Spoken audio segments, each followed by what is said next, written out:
మీరు దళితులకి జరుగుతున్న రాజకీయాల్లో అన్యాయం గురించి చెప్తున్నారు.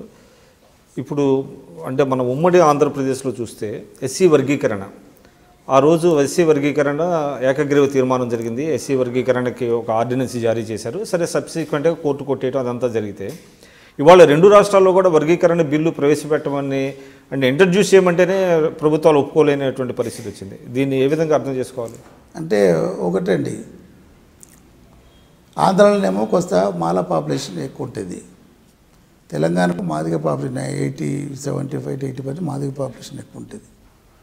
ఇక్కడ జరిగింది ఏంటంటే ఈ వర్గీకరణది అసలు దీనికి నాంది నేనే. ఈ ఉద్యమానికి కృష్ణమాదిగ మేము చేసిన ఉద్యమం తర్వాత వచ్చి దీన్ని అందిపుచ్చుకొని ఇప్పుడు పెద్దగా తీసుకెళ్ళాడు. సరే, దానికి కారణాల వల్ల ప్రభుత్వాలు కూడా పలవలు చిలవలుగా వీటిని విడగొట్టేశారు, నిర్వీర్యం చేశారు. అంటే మీ మాట గడ్డొస్తున్నాను అంటే ఎస్సీ వర్గీకరణ అంశం చాలా దశాబ్దాల నుంచి ఉన్నది. అయితే కొన్ని సందర్భాల్లో కొంత పైకి రావడం, తర్వాత తగ్గిపోవడం ఇదంతా జరిగింది. ఇంతకుముందు సదాలక్ష్మి గారు కానివ్వండి, మిగతా పెద్దలు ఏదైతే ఎస్సీలో ఉన్నారో వాళ్ళందరూ కూడా వర్గీకరణకి అనుకూలంగానే కొన్ని ఉద్యమాలు చేపట్టడం కానీ పార్టీ వేదికల మీద మాట్లాడటం కానీ జరిగింది. సరే, మీరు తెలుగుదేశంలో ఉన్నప్పుడు మీరు కూడా వర్గీకరణకి అనుకూలంగా చంద్రబాబు గారు చెప్పి ఒప్పించి ఆర్డినెన్స్ ఇప్పించాము. ఆ తర్వాత 4 ఏళ్ళు క్రమమైన పద్ధతిలో డెవలప్మెంట్ జరిగింది.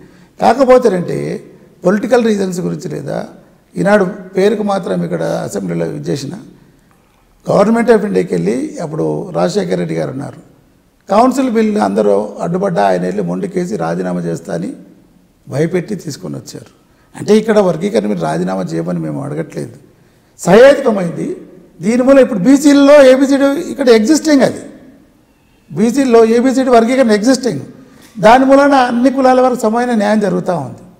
ఇప్పుడు అదే బేసిస్ అడిగితేనంటే దీన్ని పాస్ చేయించడం పాలన మాత్రం 2 రాష్ట్ర ప్రభుత్వాలు విశేషంగా కృషి చేయాల్సిన అవసరం ఉంది. ఇద్దరు అంటే ఇక్కడ అసలు వాళ్ళ రాష్ట్ర అసెంబ్లీలోనే తీర్మానం ప్రవేశపెట్టారు. మేము చేసాం కదా, తెలంగాణ చేసాం, మేము చేసి పంపించాం, కేంద్రానికి పంపించారు. కేంద్రం పంపించాం అప్పుడే ఫస్ట్. మొన్న మందకృష్ణ మాదిగ గారు ఢిల్లీలో దీక్ష చేసినప్పుడు మీ వాళ్ళు వెళ్ళి పెద్దగా సంఘీభావం తెలియలేదు కదా. ఇప్పుడు ఒకటి ఏమిటంటే మీరు గమనించారో లేదో, గతంలో ముఖ్యమంత్రి గారు వెళ్ళినప్పుడు స్వయాన కడియం శ్రీహరి గారిని వెళ్ళి ప్రైమ్ మినిస్టర్ గారితో రిక్వెస్ట్ చేయడం వర్గీకరణ వెంటనే చేపట్టండి అని చెప్పేసి ఛానల్స్లో వచ్చేది, పేపర్లో వచ్చింది, వాళ్ళు ఇచ్చిన మెమరాండం కాపీలు కూడా అన్నీ చూసాం మనం. దాంట్లో ఇక్కడ ఈ తెలంగాణ ప్రభుత్వం చిత్తశుద్ధిని శంకించాల్సిన అవసరం లేదు. తర్వాత ఆంధ్రప్రదేశ్ ప్రభుత్వం అసెంబ్లీలో తీర్మానమే చేయలేదు. కాకపోతే ఒక ప్రయోజనం ఏంటంటే గతంలో ఉమ్మడి ఆంధ్రప్రదేశ్లో తీర్మానం 3 సార్లు చేశాయి కాబట్టి దానికి మళ్ళీ ఒకసారి చేయాల్సిన అవసరం లేదు. Because still it is in Andhra Pradesh state only. ఏమి అయితే హోల్డ్స్ గుడ్ అంటారు, still it holds good.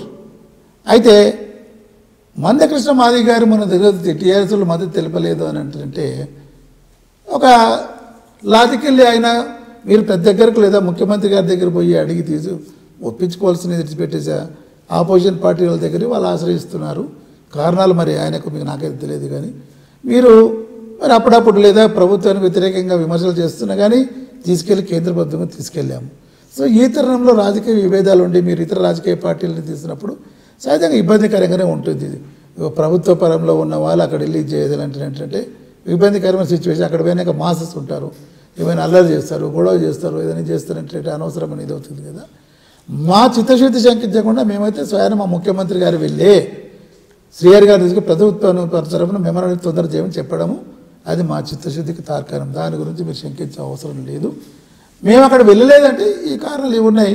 Political రీజన్స్లో మీరు ఇతర పార్టీల వాళ్ళకు తీసుకొని వెళ్తున్నప్పుడు సహజంగానే కొద్దిగా అభ్యంతరం ఉంటుంది, వెళ్ళటానికి శంకించవలసిన అవసరం ఉంటుంది. అదే తప్ప వర్గీకరణ కాదు, దానికి వ్యతిరేకంగా. ఇప్పుడు అట్లాంటిదంటే వంగపల్లి వీళ్ళంతా వెళ్ళి చేశారు కదా, తెలంగాణ వీళ్ళకి అక్కడ వెళ్ళి మాట్లాడారు కదా, మా ఇక్కడంతా వెళ్ళేసి అది వర్గీకరణ నుంచి కదా వంగపల్లి వాళ్ళు చేసింది. అక్కడ వెళ్ళేసి మా ఎంపీలు కవిత గారు కూడా వెళ్ళారు, మాట్లాడారు కదా. అటువంటిప్పుడు లేదా వర్గీకరణ వ్యతిరేకంగా ఉన్నదని భావన రావడానికి ఆస్కారం లేదు. అంటే అది కృష్ణ గారి దీక్ష కాకుండా వంగపల్లి వాళ్ళు చేసిన దీక్షకి మీరు వెళ్ళారు. అది కూడా నాయకత్వాన్ని మీరు అంగీకరించకుండా వేరే వాళ్ళ నాయకత్వాన్ని ఇప్పుడు ఇక్కడ సపోర్ట్ చేసినట్టుగా నాయకత్వం అంగీకరించడం కాదండి. కాజు గురించి మేము వీళ్ళు ఉన్నారు, వీళ్ళ దగ్గరికి వెళ్ళాం, తెలంగాణ దీనికి వెళ్ళాం. మీరు జాతీయ ఇది అన్నారు కదా, జాతీయ మాదిగ రిజర్వేషన్ పోరాట సమితి అన్నారు. సో మా ఇప్పుడు తెలంగాణ స్టేట్ వర్గీకరణ అవుతుందని మీకు నమ్మకం ఉందంటారా? ఇప్పుడు నేను దాన్ని చాలా పర్సూ చేశానండి. కాకపోతే ఏంటంటే కేంద్ర ప్రభుత్వం చిత్తశుద్ధి లేక దాన్ని నేషనల్ ఇష్యూ చేశారు. ఉషా మేరా కమిషన్ ఇచ్చినప్పుడు దాంట్లో స్పష్టంగా ఏం చేశారంటే అక్కడ అప్పుడు జియో ఇష్యూ చేసి కమిషన్ వేసినప్పుడు issue pertinent to only Andhra Pradesh to study the possibility of division of ఎస్సీస్ into ABCDs in state of Andhra Pradesh and submit the report అనేది. ఆ రిపోర్ట్ వచ్చి కూడా ఇప్పుడు దాదాపు 8 సంవత్సరాల పైన అయిపోయింది. మరి కేంద్ర ప్రభుత్వం దాని మీద కూర్చొని ఉండి అప్పుడున్న Mukul Wasnik is the main culprit Maharashtra నుంచి. ఈ హెజ్ మేడ్ ఇట్ అక్కడ ఇచ్చిన ఏదైతే కమిషన్ వేస్తూ టైమ్స్ అండ్ కండిషన్ ఒక ఆంధ్రప్రదేశ్ అన్నా కానీ ఇక్కడ ఏం చేశాడు, అదంత నేషన్ వైడ్ ఒపీనియన్ అన్నాడు అతను. ఎందుకంటే ఇది మీరు ఇచ్చిన యొక్క కమిషన్ దీన్నే మీరు ఉల్లంఘించినట్టు కదా. సో అక్కడ కేంద్ర ప్రభుత్వ చిత్తశుద్ధులు బీజేపీ ఒక పక్క చెప్తూనే ఉంది. ముందు ఏమన్నారు సుష్మా స్వరాజ్ గారు, మాకు అధికారం పోతే 4 రోజుల్లో ఏబీసీలు చేసేస్తామన్నారు. 2.5 సంవత్సరాలు అయిపోయింది, ఇప్పుడు దాకా చేయలేదంటే మీ చిత్తశుద్ధి క్షేత్రంలో కూడా మీ ప్రాంత ప్రజల సమస్యల్ని పరిష్కరించే అవకాశం మీకు లభిస్తుందంట. డెఫినెట్గా ఇప్పుడు నేను ఓడిపోయిన తర్వాత తుమ్మిలా అని ఒకటి లిఫ్ట్ ఇరిగేషన్ ప్రాజెక్ట్ గత ప్రభుత్వాలు ఆర్డీఎస్ సిస్టాన్ని దీన్ని స్ట్రెంథన్ చేసేది. ఇది మరి నేను పార్లమెంట్ సభ్యుని కాదు, ఓడిపోయినాను. నేను ఆ ప్రపోజల్ తీసుకెళ్ళి ముఖ్యమంత్రి గారు కేసీఆర్ గారికి ఇచ్చాను. ఆయన వెంటనే తీసుకొని అక్కడే హరీష్ రావు గారు ఉన్నారు, తర్వాత ఇరిగేషన్ అడ్వైజర్ విద్యాసాగర్ గారు ఉన్నారు. ఇది అత్యంత ప్రాధాన్యమైన ఇష్యూ. నేను పాదయాత్ర చేసేటప్పుడు ప్రజలు ఇచ్చారు, జగన్నాథ్ గారు చెప్పారు కాబట్టి దీన్ని ఎమ్మడే ప్రాసెస్ చేయాలంటే ఇప్పుడు 839 కోట్ల దీంతో గవర్నమెంట్ మొన్న ఫైనాన్షియల్ క్లియరెన్స్ ఇచ్చింది.